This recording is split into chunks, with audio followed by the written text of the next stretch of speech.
నమస్తే. Welcome to Telugu రాజ్యం. ఈరోజు మనతో పాటు ఉన్నారు సీనియర్ అనలిస్ట్, అలానే సోషల్ యాక్టివిస్ట్ కృష్ణకుమారి మేడం. వారితో మాట్లాడదాం. మేడం నమస్తే. నమస్తే. మేడం, ప్రకాష్ రాజ్ గారు, పవన్ కళ్యాణ్ గారు కలిసి అనేక సినిమాలు నటించారు. ఆయన డిప్యూటీ సీఎం అయ్యే ముందు వరకు కూడా వాళ్ళిద్దరి మధ్య అవినాభావ సంబంధాలు ఉన్నాయి. ప్రకాష్ రాజ్ని మా అసోసియేషన్ అధ్యక్షుడు చేద్దామనే ప్రయత్నం కూడా జరిగింది మెగా కాంపౌండ్ నుంచి. అయితే తర్వాత ఈయన సనాతని అని తాను ప్రొజెక్ట్ చేసుకున్న సందర్భం నుంచి ప్రకాష్ రాజ్ గారు అయితే కొంత వేటాడుతున్నారు, విమర్శలు అయితే చేస్తున్నారు పవన్ కళ్యాణ్ గారి మీద. ఆయన బయటకు వచ్చిన ప్రతి సందర్భంలో విమర్శలు అయితే జరుగుతున్నాయి. ఇక ఆయన రీసెంట్గా దొర అని ట్వీట్ చేయటం పవన్ కళ్యాణ్ గారిని ఉద్దేశిస్తూ, తర్వాత దానికి రియాక్షన్గా బండ్ల గణేష్, నటి హేమ నుంచి చాలా తీవ్రంగా ఒరే ఎవడరా నువ్వు, ఇట్లాంటి మాటలు కూడా వచ్చినాయి.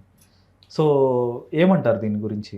ఇక్కడ ప్రధానంగా మనం ఆలోచించాల్సింది వీళ్ళిద్దరి ఇష్యూకి సంబంధించి, ప్రకాష్ రాజ్ గారు యాంటీ బీజేపీ. ఒకప్పుడు పూర్వాశ్రమంలో వీళ్ళిద్దరూ మంచి స్నేహితులు కావచ్చు. ఎవరు? ప్రకాష్ రాజ్ గారు, పవన్ కళ్యాణ్ గారు. అలాగే మెగా కాంపౌండ్ మోహన్ బాబు పైన కక్ష కోసం, సినిమా ఇండస్ట్రీలో పట్టు కోసం ఈయన్ని నిలబెట్టి ఉండొచ్చు. నేనేం కాదనట్లా. నిలబెట్టినంత మాత్రాన జీవితాంతరం వీళ్ళకి ఊడిగం చేస్తాడు అని గనక వాళ్ళు నిలబెడతాం వాళ్ళ తెలుగు తక్కువతనానికి నిదర్శనం. ఇప్పుడు అక్కడ నిలబెట్టాడు కదా అని చెప్పి చిరంజీవి కుటుంబానికి ఎల్లవేళలా బద్దున్నై ఉంటానని ఏ రోజు ప్రకాష్ రాజ్ చెప్పడు.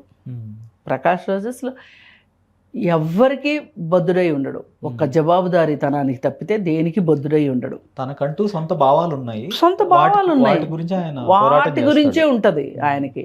ఆయనకు ఒక లక్ష్యం ఉంది, ఆయనకు ఒక ఆలోచన విధానం ఉంది, ఆయనకు ఒక మాట తీరు ఉంది, ఒక పద్ధతి ఉంది. అలాంటి వాళ్ళు ఇలాంటి వాళ్ళకి ఊడిగం చేస్తారు అని అనుకుంటాం చాలా తప్పు. ఇప్పుడు పవన్ కళ్యాణ్కి బండ్ల గణేష్ లాంటి వాళ్ళు ఊడిగం చేయొచ్చు. అయినంత మాత్రాన ప్రకాష్ రాజ్ వచ్చేసేసి చిరంజీవికి ఊడిగం చేయాలంటే చేయడు. అతనికి అసలు అతని భావజాలమే అది కాదు. ఎందుకంటే అతని భావజాలం గనక అదే అయ్యుంటే గనక ఇవాళ దాదాపు ఒక 10 భాషలు మాట్లాడగలడండి. అతనికి ఒక ఆలోచన విధానం ఉంది, ఒక జ్ఞానం ఉంది, ఒక విజ్ఞానం ఉంది. ప్రతి అంశం మీద ఆయనకు ఒక అవగాహన ఉంది, ఆలోచన విధానం ఉంది. అలాంటి వాళ్ళు వేరే వాళ్ళకి చెంచాగిరి చేస్తారంటే ఎట్లా? ఆయన ఏమన్నా 420 పనులు చేశాడా, లేకపోతే ఏమన్నా 10 పార్టీలు మారాడా, లేకపోతే అలవగాని ఏమంటారు అవేవో అంటారు కదా, శపథాలు చేస్తాడా? అంత అవివేకమైన శబ్దాలు చేయడు. ఒకవేళ ఏదైనా శబ్దం చేస్తే దానికి నిలబడతాడని నేను చెప్పగలను. అసలు నాకు నాకు పరిచయమే లేదు ప్రకాష్ రాజ్ తోటి. కానీ వాళ్ళ భావజాలం బట్టి ఆ మనుషులు ఎలా ఉంటారో చెప్పగలుగుతాం. ఇప్పుడు ఈ బండ్ల గణేష్ అనేవాడు నేను సాయంకాలం 7 గంటలకు వచ్చి నేను మెడగోసుకుంటాను అని చెప్పాడు. మెడగోసుకుంటాను అని చెప్తే ప్రెస్ అంతా ఎక్కడున్నాడు అని మోజో టీవీ అనుకుంటా రవిప్రకాష్ గారిది. అవును, రిపోర్టర్ వెళ్ళి బ్లేడ్ పట్టుకుని వెళ్ళాడు. నేను స్టూడియోలో ఉన్నా అప్పుడు. అయితే ఎక్కడ తుపాకీ రాముడు మామూలుగా పిట్టల దొరలు అంటారు ఇట్లాంటి వాళ్ళని. వాళ్ళు వచ్చి కబుర్లు చెప్తా ఉంటారు. దసరా పండుగ అప్పుడు వచ్చి కబుర్లు చెప్పి డబ్బులు తీసుకుంటా ఉంటారు. అలాంటి శబ్దాలు ప్రకాష్ రాజ్ చేయడు. ఒకవేళ చేస్తే గనక నిలబడతాడు. అది ప్రకాష్ రాజ్ వ్యక్తిత్వం. అందుకని ఆ ప్రకాష్ రాజ్ని మీరేదో పాముల బుట్టలో పెట్టుకుని బోరోదుగానే డాన్స్ చేయిద్దాం మీ ట్యూన్స్కి తగ్గట్టు అంటే గనక ప్రకాష్ రాజ్ తోటి అవ్వదు. ఎందుకు ప్రకాష్ రాజ్ ఇంత ప్రత్యేకము అని ఆలోచిస్తే, గౌరీ లంకేష్ అని బెంగళూరులో ఒక ఆవిడ జర్నలిస్ట్. అయితే లంకేష్ అనే ఒక పత్రికని నడుపుతుంది ఆవిడ బీజేపీ గురించి వార్తలు రాస్తుంది. అంటే కర్ణాటకలో విషయంలో కానీ దేశవ్యాప్తంగా కావచ్చు అవి ఆవిడ తెరకెక్కిస్తుంది. ఆవిడెంత నిబద్ధత కలిగిందంటే వాళ్ళ ఫాదరు లంకేష్ అనే ఆయన పేరు మీద ఒక పేపర్ పెడితే ఆయనకి ఈమె ఇంకొక కొడుకు ఉంటే కొడుకు ఆ పేపర్ని ఆ పేపర్ ఉద్దేశాల ప్రకారం లక్ష్యాల ప్రకారం నడిపించలేడని చెప్పి ఆయన కూతురికి ఇచ్చాడు వారసత్వాన్ని. ఆ పేపర్ని కూతురికి ఇచ్చాడు. ఆ తండ్రికి ఎంత నమ్మకం ఉంటే ఇస్తాడు? ఇండియా మొత్తం మీద అడ్వర్టైజ్మెంట్లు లేకుండా నడిపిన పత్రిక ఏదైనా ఉందంటే అది. అంత విశిష్టత ఉంది ఆ పేపర్కి. అయితే ఆ పేపర్లో వాళ్ళ గురించి వార్తలు రాస్తున్నారని చెప్పి ఆవిడ్ని చంపేశారు. ఆవిడ ఈయనకి బాగా ఫ్రెండు. ఆ చనిపోయిన లంకేష్ గారి దగ్గర ఈయన సమాజం గురించి తెలుసుకున్నాడు. గురువు గారి కూతురు. అందుకు ఆమె చనిపోయిన తర్వాత అంతకుముందు ఏంటి అంటే అతను నిలబడటం కోసం, అతని కుటుంబం కోసం సినిమాల్లో నటించాడు. సమాజం గురించి తెలుసుకున్నాడు తప్పితే సమాజం కోసం ఏదో చెయ్యాలి అని కానీ లేదు ఎప్పటికప్పుడు తన భావాల్ని ప్రకటించాలని కానీ అనుకోలే. కానీ ఎప్పుడైతే లంకేష్ని ఆ విధంగా చంపేశారో, లంకేష్నే కాదు దబోల్కర్ అనే ఒక ఆయన్ని, గోవింద్ పన్సరే అనే ఒక ఆయన్ని, అలాగే కర్ణాటకలోనే ఇంకొక ఆయన్ని, వీళ్ళందరినీ చంపారు. చంపినప్పుడు చాలామంది మాట్లాడారు. సైన్సే ఈ దేశానికి పరమావధి అని చెప్పి మాట్లాడిన సైంటిస్టు దబోల్కర్ గారు, ఆయన దానికి సంబంధించి పుస్తకాలు రాశారు. ఆయన్ని గోవింద్ పన్సారే అనే ఆయన్ని మహారాష్ట్ర గవర్నమెంట్లో బీజేపీ గవర్నమెంట్ చేస్తున్న అకృత్యాల గురించి మాట్లాడాడని ఆయన్ని, ఇట్లా కొంతమందిని ఒక 7-8 మందిని కాల్చి చంపారు. అయితే గమ్మత్ ఏంటంటే ఈ 7-8 మందిని చంపిన ఒకటే ముఠ. ఇవన్నీ తెలిసిన తర్వాత ఇంకా నేను నోరు మూసుకుని ఉండటం కరెక్ట్ కాదు, నేను మాట్లాడకుండా ఉండటం కరెక్ట్ కాదు, నా అభిప్రాయాలను నేను చెప్పకపోవటం కరెక్ట్ కాదు అని చెప్పి ప్రకాష్ రాజు ముందుకు వచ్చేసి ప్రత్యక్షంగా మాట్లాడడం మొదలెట్టాడు. ఈ ప్రత్యక్షంగా మాట్లాడటం మొదలెట్టిన ప్రకాష్ రాజుని ఇవాళ మీరు అంతకుముందేదో ఆయనకి ఫేవర్ చేశారు అని చెప్పి మీ పలుకులు పలకాలంటే పలికే రకం కాదు. పైగా అసలు ఇతని మీద కూడా ఎంతో కొంత అతనికి ఒక హోప్ ఉండింది. ఎవరి మీద? పవన్ కళ్యాణ్ పట్ల. ఏంటి అంటే ఈయన చెగువేరా అన్నాడు, అదన్నాడు, ఇవన్నాడు. సరే కనీసం అంత పెద్దవి కాకపోయినా సరే అతను ఏదో ఒంటరిగా ఫైట్ చేస్తున్నాడు అనే ఒక ఉద్దేశం ఉన్నది. అందుకుని ఎంతో కొంత అతని పైన ఏ రోజు మాట్లాడినవాడు కాదు. కానీ ఏ రోజైతే అతను బీజేపీ కోసం పనిచేయటం మొదలెట్టాడో వాళ్ళిద్దరి మధ్యలో దూరం పెరగటం మొదలైంది. ఆ దూరం ఎప్పటికీ అదే విధంగా కొనసాగుతుంది. అది ఒక రకంగా ఏంటంటే నా సిద్ధాంతాలకి వ్యతిరేకమైన, నా భావజాలానికి పూర్తిగా వ్యతిరేకమైన బీజేపీ పార్టీతోటి అతను అంటగాగటాన్ని అతను సహించలేకపోయాడు. అది అతని ఇష్టం, అవునా కాదు? అది అతని అభిప్రాయం. అతను ఇంక నీకు నాకు చెల్లు అన్నాడు.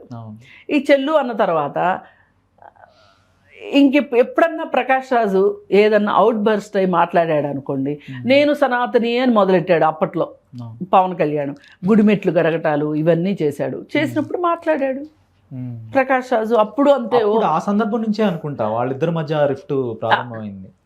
అంతకుముందే ఉంది.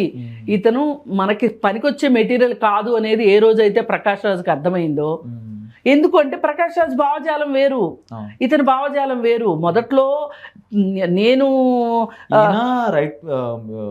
భగత్ సింగ్ అన్నారు, లెఫ్ట్ వింగ్ అన్నట్లుగానే ఉన్నాడు ఆయన. ఎప్పుడైతే అమాంతం నేను లెఫ్ట్ వింగ్ అంటే నాకేమీ పప్పులు ఉడగట్లేదు, నేను రైట్ వింగ్ లోకి వస్తేనే మంచిది అని రైట్ వింగ్ లోకి ఎప్పుడు దూకాడో అప్పటి నుంచి ఆయన దూరంగా ఉండటం మొదలెట్టి బాగా బయట ప్రపంచానికి అర్థమైంది ఎప్పుడు అంటే, నేను సనాతని, గుళ్ళో లడ్డూలు, తిరుపతి లడ్డూలు వీటి గురించి మాట్లాడినప్పుడు ప్రకాష్ రాజ్ ఓపెన్గా మాట్లాడాడు.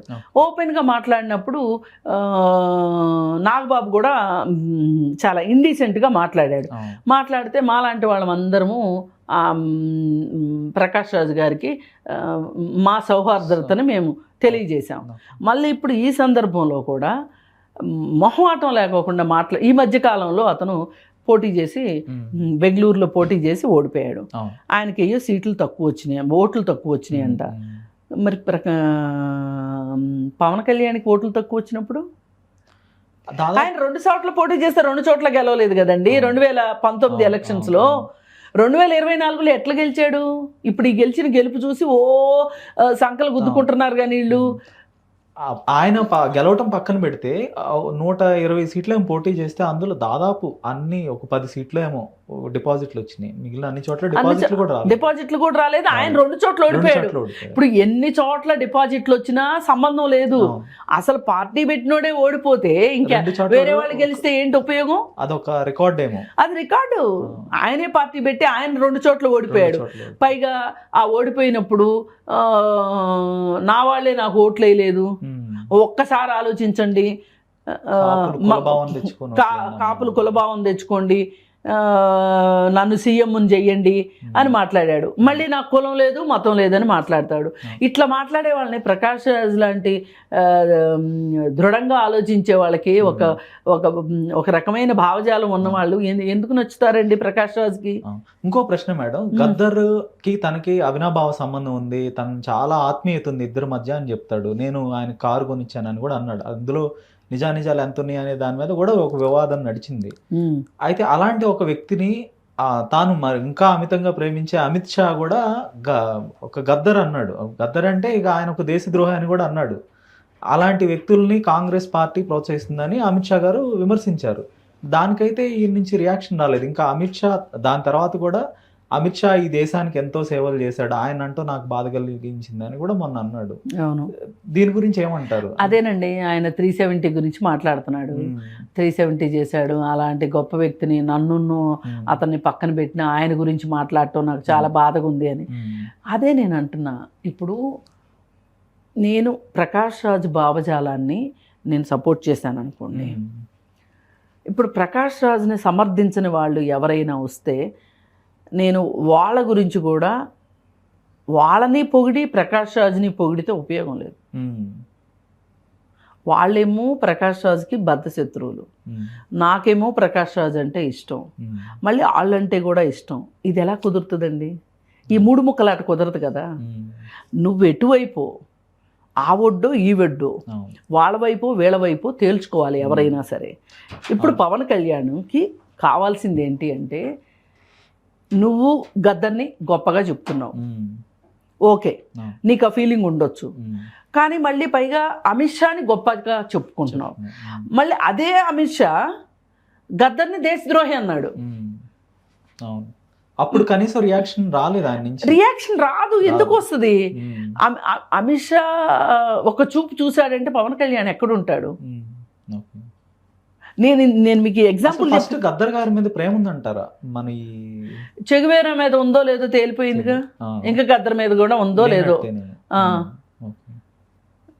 ఉందో లేదో తెలియదు మనకు తెలియదు. కాకపోతే గద్దర్ దగ్గరికి ఈయన ఒకానొక సందర్భంలో ఆయన ఆశ్రయం కోసం వెళ్ళాడు అన్నది వాస్తవం. ఒక వివాదంలో పరిటాల రవితోటి వివాదం విషయంలో పరిష్కారం కోసం గద్దర్ దగ్గరికి వెళ్ళిన మాట వాస్తవం. గద్దర్కి పరిటాల రవీందర్కి ఉన్న రిలేషన్షిప్ దృష్ట్యా మరి ఆయన ఈయన జోలికి రాలేదేమో అని చెప్పి నేను, అంటే ఆయన జోలికి వద్దాం అనుకున్నా కానీ రాకుండా ఆగిపోయింది గద్దర్ వల్లే అయ్యి ఉండొచ్చు. అప్పుడు గద్దర్ వల్ల ఈయనకు ఉపయోగం జరిగిందా, ఈయన వల్ల గద్దర్కి ఉపయోగం జరిగిందా? గద్దర్ వల్లే పవన్ కళ్యాణ్ గారికి ఉపయోగం జరిగింది అనుకోవాలి. అంతే కదా. మరి అలాంటప్పుడు ఇలా మాట్లాడటం ఏం బాగుంది? నేను కారు కొనిచ్చాను, అసలు మీ అందరికి ఏం గౌరవం ఉంది ఆయన అంటే నీ దగ్గర డబ్బులు ఉన్నాయి కాబట్టి నువ్వు కారు కొనిచ్చావు లేదో కూడా ఇప్పటికీ తెలియదు. ఆయన దగ్గర ఎప్పటి నుంచో కార్లు ఉన్నాయని చెప్తున్నారు వేరే వాళ్ళు. అంటే ఆయన ఆసుపత్రిలో ఉన్నప్పుడు కానీ ఆయన చనిపోయినప్పుడు కూడా రాలేదు పవన్ కళ్యాణ్. ఇంకా చనిపోయినప్పుడు వెళ్ళాడు, వెళ్ళారా? హాస్పిటల్ దగ్గరికి వెళ్ళాలి. చనిపోయినప్పుడు వెళ్ళాడు ఆయన. ఆయన హాస్పిటల్లో ఉన్నాడు చాలా రోజులు, గద్ర హాస్పిటల్లో ఉన్నాడు. అప్పుడు వచ్చినట్టు లేడు, కానీ చనిపోయినప్పుడు మట్టుకు వెళ్ళాడు. అప్పుడు ఇదే ఈయనేంటంటే ఎవరు ప్రభావవంతమైన వ్యక్తులు ఉన్నారు సమాజంలో అని ఆ ప్రభావవంతమైన వ్యక్తుల దగ్గరికి ఈయన కలిసి ప్రచారం చేసుకున్నాడు. తద్వారా ఈయన కూడా నేను వాళ్ళందరినీ కలిశాను కాబట్టి వాళ్ళందరి భావాలు నా దగ్గర ఉన్నాయి అని ఈయన చెప్పుకోవటం కోసం వాళ్ళందరినీ కలిశాడు తప్పితే వేరే ఏమీ కాదు. సరే, ఏది ఏమైనా మనం క్లియర్గా మాట్లాడుకోవాలి అంటే ప్రకాష్ రాజు గురించి పవన్ కళ్యాణ్ని ఇద్దరిని ఒక చోట నుంచోబెట్టి మాట్లాడడం కుదిరే పని కాదు. ఎందుకంటే ఈ ఇద్దరు వేరు భావోద్వేగాలకి, వేరు సిద్ధాంతాలకి ఆకర్షితులైన వ్యక్తులు కాబట్టి అసలు వీళ్ళిద్దరి గురించి చర్చించడానికి కూడా కుదరదు. నేను కాలిగోటికి సరిపోరు, నక్కకి నాగలోకానికి ఇట్లాంటి మాటలు నేను మాట్లాడిన కానీ అతని వ్యవహారం వేరు, పవన్ కళ్యాణ్ వ్యవహారం వేరు. అతను ఈ దేశానికి రాబందుల్లాగా పట్టి పీడిస్తున్న వాళ్ళ చంకలో కూర్చున్న చిలక ఆయన. ఈయన దేశ ప్రజలు ఏమైపోతారో, ఈ ప్రజల కోసం నేను ఏం చేయగలను, ఈ ప్రజల కోసం చేసే వాళ్ళ కోసం నేను ఏం చెయ్యాలి అని ఆలోచించే వ్యక్తి ప్రకాష్ రాజు. కాబట్టి వీళ్ళిద్దరికీ పొంతనా కుదరదు, కయానికైనా వియానికైనా సమవుజ్జి ఉండాలంటారు కదా, అందుకని వీళ్ళిద్దరు సమవుజ్జియే కాదు. కాబట్టి వీళ్ళిద్దరిని కంపేర్ చేస్తూ ఎవరన్నా పిచ్చివాళ్ళు మాట్లాడితే వాటిని సంధి ప్రేలాపనలుగా వదిలేయాల్సిందే తప్పితే వాటికి విలువ ఇవ్వాల్సిన అవసరం లేదు. హలో, తెలుగు రాజ్యం ఛానల్ చూస్తున్నారా? సామాజిక రాజకీయ జీవన చిత్రణే తెలుగు రాజ్యం. అతిశయోక్తులు అసత్యాలు ఉండవు. రాజకీయ కోణం కాదు, ప్రజా కోణమే కొలబద్ద. తెలుగు రాజ్యం వీక్షణ మీ ఉత్తమ అభిరుచికి నిదర్శనం.